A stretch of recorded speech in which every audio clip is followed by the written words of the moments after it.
Halo cuy, mungkin dari kalian masih banyak banget yang pengen punya motor matic dengan desain yang keren dan sporty dan punya tenaga yang cukup besar, tapi kalian cuman punya budget yang minim lah, nggak nyampe 20 juta gitu. Nah, gue punya solusi buat kalian.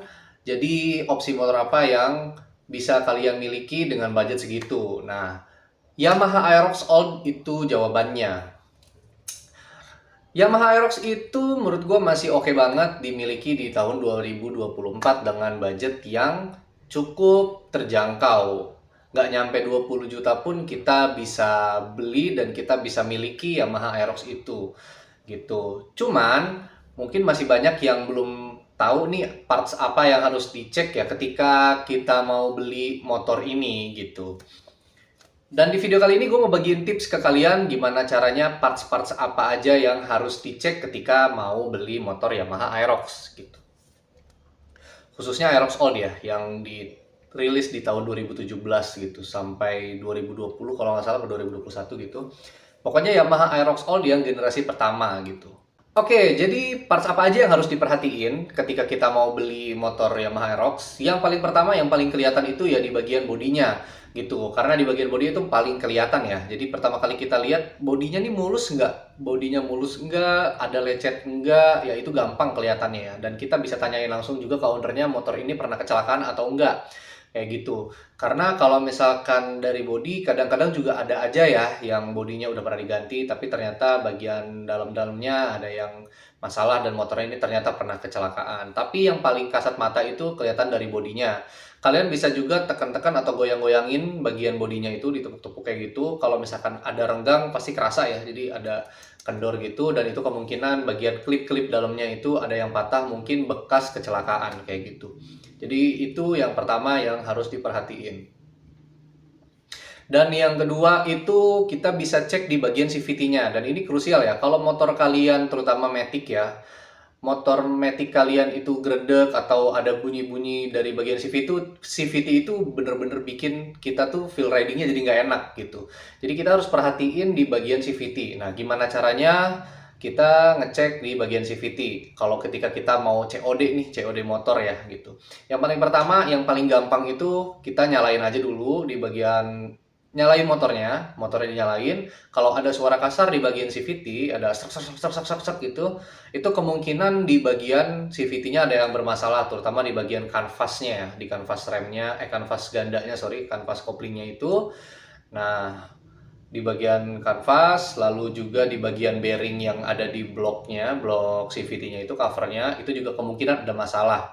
Itu yang pertama. Yang kedua, kalian coba bawa riding, bawa test ride motornya, coba dites di kisaran kecepatan 40 sampai 60 km per jam.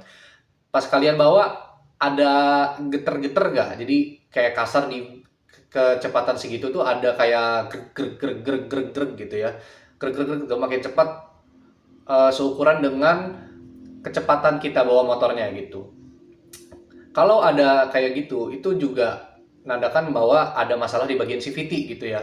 Jadi kalau misalkan di bagian kita bawa di kecepatan segitu dan ada kasar, berarti itu ada masalah di bagian CVT-nya, terutama di bagian kanvas gandanya lagi. Itu kemungkinan bisa dari kanvas gandanya, kemungkinan bisa dari masalah di mangkoknya, kemungkinan juga bisa dari masalah di per sentrifugalnya yang kecil-kecil itu. Jadi kalian harus perhatiin di bagian CVT-nya. Kalau misalkan memang ternyata kalian bawa motornya, oh kok nggak enak nih gitu ya, kok ada kasarnya segala macam, lebih baik kalian skip dulu motornya, cari lagi motor yang lain, kecuali kalian mau benerin gitu, karena ya ada harga ada rupa lah ya. Jadi kalau misalkan kalian mau beli motor yang harganya minim ya pasti ada PR-PR-nya kayak gitu. Kadang juga kita kalau misalkan lagi beruntung ya bisa aja dapet yang kondisi mulus dengan harga yang murah gitu, tapi jarang. Oke, lanjut selanjutnya yang harus dicek itu di bagian mesinnya. Nah, ini suara juga. Jadi kita analisanya tuh dari suara. Kalau misalkan ada suara kasar, suaranya kayak ngeletrek gitu, tak tak tak tak. Nah, itu kemungkinan di bagian headnya. Jadi headnya itu eh gampang. Kalau misalkan mau ngecek bagian itu, kita nyalain juga nih mesinnya, nyalain mesinnya. Dan jangan buru-buru ngambil kesimpulan suaranya nggak ada nih, gitu. Biasanya soalnya kalau bagian head itu kalau ada suara ngeletrek kayak gitu itu kemungkinan dari pelatu klepnya atau rocker arm atau templar. Nah, kalau bagian itu yang rusak, dia ada suaranya kalau belum terlalu parah ya, ada suaranya kalau motor itu udah mulai panas, guys. Jadi kalau misalkan motornya itu udah mulai panas, dia baru muncul suaranya kalau di bagian templarnya belum terlalu rusak. Tapi itu udah harus diganti sih, pasti nggak enak juga nanti di bawahnya kayak gitu. Tapi kalau misalkan kalian baru nyalain udah langsung berisik ya udah fix, itu udah pasti kemungkinan rocker armnya udah rusak. Bisa juga dari bearing noken as juga yang udah aus, udah kendor, itu juga bisa nimbulin suara kasar di bagian mesin. Dan yang terakhir di bagian mesin itu kemungkinan juga dari bagian tensioner atau tonjokan tensionernya itu. Jadi kalau tonjokan tensionernya itu udah kendor pernya, nah itu juga nimbulin suara kasar yang suaranya mirip-mirip sama kayak gitu, kayak suara rocker arm atau bearing bearing noken as yang kendor gitu.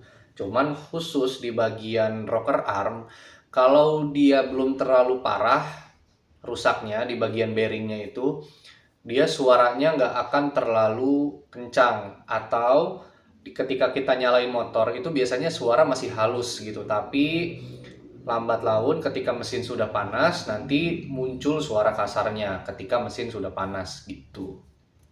Dan ini yang terakhir versi gua, mungkin pasti masih ada lagi penyakit-penyakit yang harus bisa dicek, cuman ini penyakit yang paling gampang ketika kita mau beli motor Yamaha Aerox bekas gitu. Ini sesuai pengalaman pribadi gua karena gue juga kemarin pernah beli Yamaha Aerox kayak gitu ya. Yang paling terakhir dan ini yang paling utama itu pengecekan kode 12 gitu. Karena gini, gue juga waktu itu pernah beli Yamaha Aerox tipe S ya. Jadi waktu gue beli itu dinyalain normal semua, nggak ada masalah gitu. Tapi ketika gue bawa di jalan, karena guncangan motor tiba-tiba mati, tapi bisa dinyalain lagi gitu.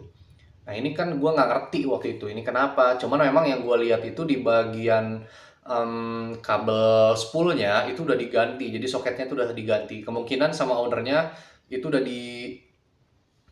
udah diganti ya. Jadi karena pernah kena kode 12 gitu. Jadi bagian soket spoolnya itu pernah kebakar dan diganti sama ownernya dengan soket baru. Saran gua, ketika nanti kalian mau beli Yamaha Aerox, kalian perhatiin dulu di bagian kabel spool. Kabel spool tuh di mana sih? Kabelnya itu soketnya ada di atas radiator. Jadi dia tuh di bagian dalam ya, di atas radiator. Jadi itu soketnya berwarna putih ya. Kalau misalkan dia udah ada gosong-gosong, udah ada kuning-kuning, mendingan jangan dibeli kayak gitu. Karena itu udah mulai gosong dan lama-lama kebakar. Karena mahal. Spool itu kalau misalkan kalian ganti ya soketnya aja itu 100 apa 200 ribuan gitu kira-kira. Itu hanya untuk soketnya aja. Dan kalau menurut gua ketika kalian beli cuman ganti soketnya aja, itu untuk jangka panjangnya menurut gua kurang. Karena gua aja waktu itu cuman ganti soket, itu nggak lama dia kumat lagi gitu. Akhirnya gua beli satu set spool yang kabel panjang punya Lexi dan itu harganya lumayan di showroom ya. Waktu itu harganya 890.000 gitu. Itu lumayan mahal, belum berikut pasang ya. Kira-kira kalau sama pasang ya di atas 1 juta lah, karena harus dibongkar kayak gitu ya.